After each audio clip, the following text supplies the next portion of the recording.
बिस्मिल्लाहिर्रहमानिर्रहीम अस्सलाम वालेकुम। उम्मीद करदी मेरे भैन भाई ठीक होंगे। अल्हम्दुलिल्लाह असीं भी ठीक। अल्लाह पाक तुहानूं खुश रखे आबाद रखे जी। अज दा व्लॉग कर दिया शुरू।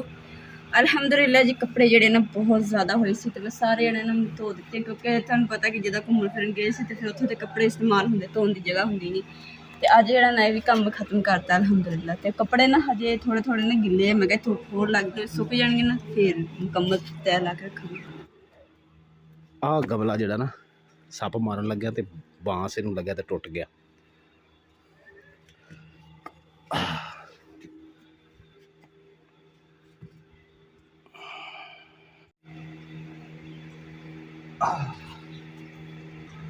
वैसे ये मिट्टी चंगी है, आप क्यारी च ना पा दईए। नरम मिट्टी है, फुल्लां वाली क्यारी च ना पा दईए। देख लो मैं तो ना पा देनी चाहिए। चलो मिट्टी विच पा दो, गमला जेह्ड़ा ना बाहर सकते हैं।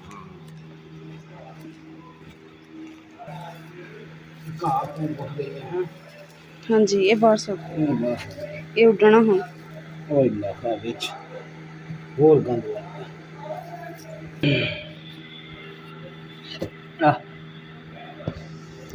हुण इन्हूं तोड़ना भी पैना मिट्टी नूं। अच्छा ये आ वेख मिट्टी किदां दी है, ये भल भुल सारी आ छापर विच।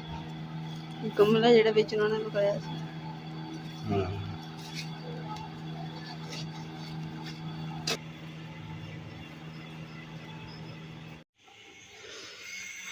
बेगम मुकद्दस पता नहीं की गल है यार, कल डिग्गिया ना तो कल सट महसूस नहीं हुई। हुण यकीन कर जा कि सट जिहड़ी ना आ ढोई दी पिछली साइड तो हुंदी है। आ ढोई नहीं मेरी, इहदी पिछली साइड तो हुंदी है। आ पसली दे थल्ले चली जाती है, पसली दे थल्लियों सीधी जा अंगूठे ते पैंदी है, पैर दे अंगूठे ते। ये समझ नहीं आ रही किहड़ी सट दर्द जिहड़ी इदां हो रही है। जलेबी तरह वाली खांदी फिरदी, पूरे पिंडे च भज्जी फिरदी। ਵੀਰੇ ਕੋਈ हैगी गल करन वाली, सट मैनू वाकई लगी है लेकिन दर्द अजीब किस्म की होई जान ली। हो सकता भुख तो दर्द हो रही होवे। तो छेती छेती रोटी बना ला फिर खाइए हैं। भिंडी पई है, स्वाद नाल बह के खावांगे। हाँ जी खाना पक गया, रोटी पक गई तो सालन लिया खाइए। तो यकीन कर गर्मी ने अखीर की हुई जी, गर्मी ने अखीर की हुई है। इन्नी गर्मी के यकीन कर जो कि पसीना एक सैकंड भी नहीं सुक रहा। आह महीना तो बाला ही गर्मी का होता, अगे पिछे दिन चंगे गुजर जाते हैं। आ 2 महीने विच ना ना होंदे ते किहड़ा ही चंगा सी। आ किहड़ा जुलाई दा ते जून, आ 2 महीने बाली गर्मी। अगला महीना तो होर हबस होनी है, इंज सेक मारना कंधा ने भी, चार पाइयां ने भी थल्लों सेक मारना। बड़ा औखा अगला महीना भी, पर अगला महीना आएगा देखा जाएगा। हुण बेगम मुकद्दस रोटी लिया। लो जी माशाल्लाह रोटी जी साडी आ पक्की पई है। हाँ पौने तो सारे गिले तेरे, धो नहीं ले पौने तो।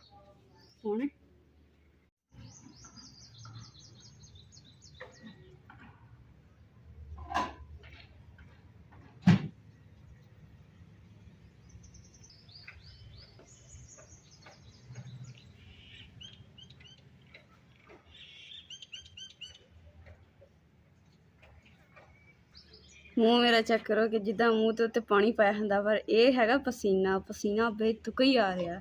ये पसीने वाला महीना वा ना।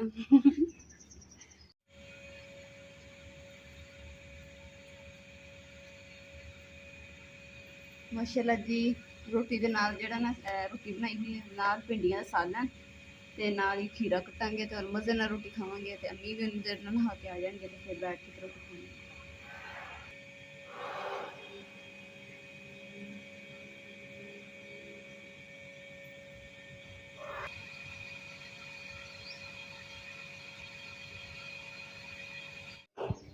यकीन करो कि इन्नी गर्मी है ना, बहुत ज़्यादा गर्मी कि कमरे च ना बैठा नहीं जा रहा ते पंखियां दी भी हवा नहीं हैगी। ते हुण जेहड़ा ना माशाल्लाह अल्लाह दा लख लख शुक्र अदा करदे हैं कि हुण जेहड़ा ना ठंडी हवा चलना लग गई, बदल हो गया ना ਇਸ ਕਰਕੇ। ਤੇ ਥੱਲੇ ਕਿ ਆਏ ਤੰਦੂਰ ਗਰਮ ਆ, ਮੈਂ ਫਿਰ ਵੀ ਇੱਥੇ ਬੈਠੀ, ਮੈਂ ਕਿਹਾ ਕਿ ਹਵਾ ਆ ਰਹੀ ਹੈ ਸਰ, ਇੱਥੇ 2 ਮਿੰਟ ਬਹਿਣੀ ਹੈ, ਸਕੂਨ ਨਾਲ ਹਵਾ ਲੈਂਦੀ ਹੈ, ਕਿਉਂਕਿ ਕਮਰੇ 'ਚ ਜਾਣ ਨੂੰ ਦਿਲ ਨਹੀਂ ਕਰਦਾ, ਕਮਰਾ ਪੂਰਾ ਐ ਹਬਸ ਮਾਰਦੇ ਗਰਮੀ।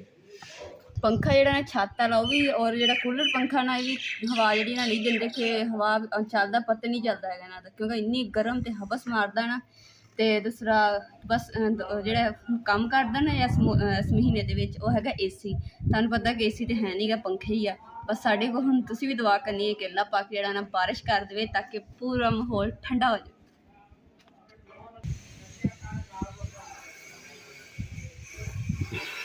ਤੇ ਮੁਕੱਦਸ ਵੀ ਜਿਹੜੀ ਉਹ ਵੀ ਕਾਲੀ ਹੋਈ ਪਈ ਹੈ ਗਰਮੀ ਨਾਲ।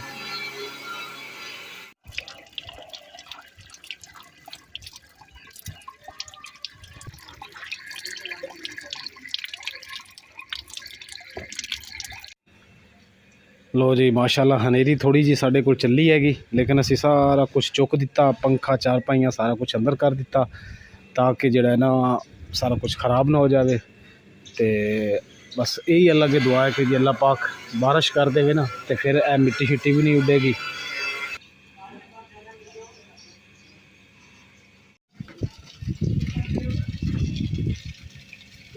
ਹਨੇਰੀ ਨਾ ਬਹੁਤ ਆ ਦੇਖ, ਹਨੇਰੀ ਕਿਤੇ ਚੱਲਣ ਦਈ ਤੇ ਨਾ ਮਿੱਟੀ ਜਿਹੜੀ ਸਾਰੀ ਉੱਡਣ ਦਈ ਸੀਗੀ, ਇਸ ਅੱਖਾਂ ਵਿੱਚ ਪੈਂਦੀ ਪਈ ਹੈ। ਤੇ ਹੁਣ ਇਮਰਾਨ ਨਾਲ ਪੈਪ ਲਗਾ ਕੇ ਤੇ ਪਾਣੀ ਜਿਹੜਾ ਸਾਰੇ ਵਿਹੜੇ 'ਚ ਛਣਕਾਉਣ ਦੇ ਤਾਂ ਕਿ ਮਿੱਟੀ ਜਿਹੜੀ ਨਾ ਹਵਾ ਦੇ ਨਾਲ ਉੱਡ ਕੇ ਅੱਖਾਂ 'ਚ ਨਾ ਪਵੇ, और ना ही कमरे वगैरह 'ਚ ਜਾਂ ਕਿਸੇ ਚੀਜ਼ 'ਚ ਜਾਵੇ। पहले तो हल्की हल्की जो हवा चलनी शुरू हो समझो कि हनेरी आने वाली है, फिर ऐसा ऐसा तेज़ हनेरी आ जाती है। पहले देखो ना ए पत्ते वगैरह ना खिल रहे थे, कचरा जहा रेत मिट्टी जी।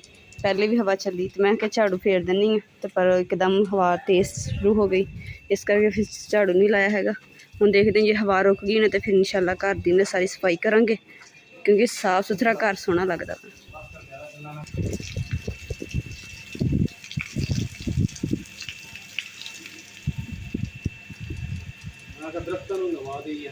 हाँ जी सही किया,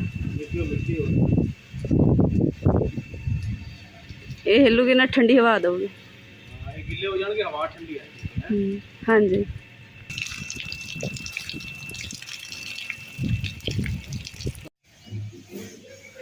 अलहमदुल्ला जी बारिश लो जी होवे ना होवे, लेकिन असी बारिश वाला मौसम बना दिता। सारे वेड़े में पानी छिड़क दिता, इधर साडा पैप नहीं पहुंचा तो इधर तक पैप पहुंचे, सारे वेड़े पानी छिड़क दिता, नाल ही गमलियां नूं पानी ला दिता क्यारियां नूं, ताकि हुण जी इन्हां नूं जिहड़े ना चौकी चौकी करांगे तक मिट्टी नरम हो जाएगी। नाल ही मुकद्दस ने झाड़ू फड़ लिया ताकि चलो ऐ सही किया, वैसे पानी छिड़किया ना तो झाड़ू फड़ लिया, मिट्टी उड़ेगी नहीं, तेरा झाड़ू भी फिर जाएगा, घर भी साफ हो जाएगा। की ख्याल है? हाँ हांडी बनानी ताकि मिट्टी शिट्टी सही है, फेरला चल, शाबाश वेरी गुड। हवा चल रही है ना, अगर पानी ना छिड़के तो बहुत मिट्टी उड़नी सी।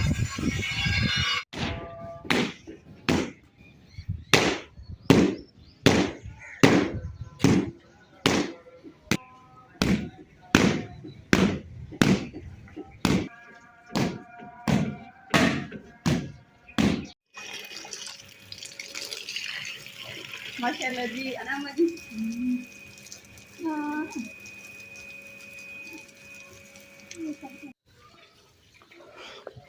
लो अम्मा जी आ तुहाडे रस ठीक हो गया।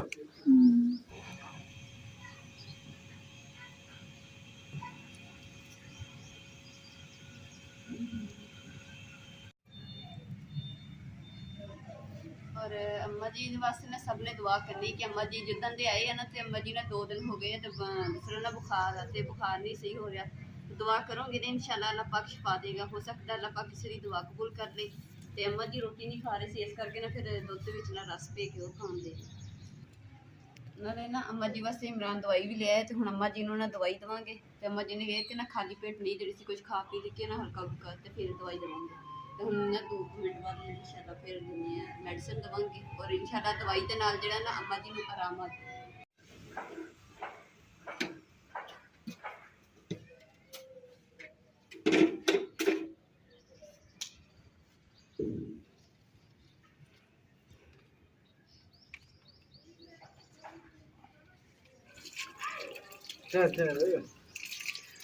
अम्मा जी दे ना पहुंचे तो मिट्टी लग गई सी ते हुण इमरान कह रहे कि मैं धो दिना। गर्मी एंजॉय की मुकद्दस ते मां ने। हाँ जी मैं अगे एक दिन अगे कर ली थी, आज मां ते मुकद्दस ने की। वधिया हो गया ना, ठंडा मौसम हो गया। ठंडा हो गया, बारिश आप ही बन गई। हाँ ठंडा माहौल, मिठे चौल। दुध कड़ लिया अम्मा जी। किन्ने? लाख रुपया। लाख रुपया है। मुकद्दस सालन बना रही है, तकरीबन सालन बन गया जी। ते नाल ही हत्थां नाल चपातियां ठप ठप करके बन गई जी, ते फिर खावांगे। इसे दे नाल सानू व्लॉग दी इजाज़त दिओ, क्योंकि खाण पकाण दा टाइम है। पिछली दफे भिंडी जो बनाई सी ना आपां, वीडियो दे चक्कर अपनी भिंडी खराब हो गई सी। इदां ही है ना, तो इस तो बेहतर आप व्लॉग ही खत्म कर दी ते सुकून नाल भिंडी बनाइए। ਇਸੇ ਦੇ ਨਾਲ ਜੀ ਅੱਜ ਦੇ ਵਲੌਗ ਦਾ ਇੱਥੇ ਐਂਡ ਕਰਦੇ ਹਾਂ। ਉਮੀਦ ਕਰਦੀ ਮੇਰੇ ਭੈਣ ਭਾਈਆਂ ਨੂੰ ਸਾਡਾ ਅੱਜ ਦਾ ਵਲੌਗ ਪਸੰਦ ਆਏਗਾ। ਸਾਡੇ ਚੈਨਲ ਲਾਈਕ ਕਰੋ, ਸ਼ੇਅਰ ਕਰੋ, ਸਬਸਕ੍ਰਾਈਬ ਕਰੋ ਔਰ ਆਪਣੀ ਫੈਮਿਲੀ ਨੂੰ ਸ਼ੇਅਰ ਕਰੋ। ਅੱਲਾਹ ਪਾਕ ਤੁਹਾਨੂੰ ਖੁਸ਼ ਰੱਖੇ, ਆਬਾਦ ਰੱਖੇ। ਆਪਣਾ और अपनी फैमिली का बहुत ज़्यादा ख्याल रखियो। अल्लाह हाफिज़। अस्सलाम वालेकुम।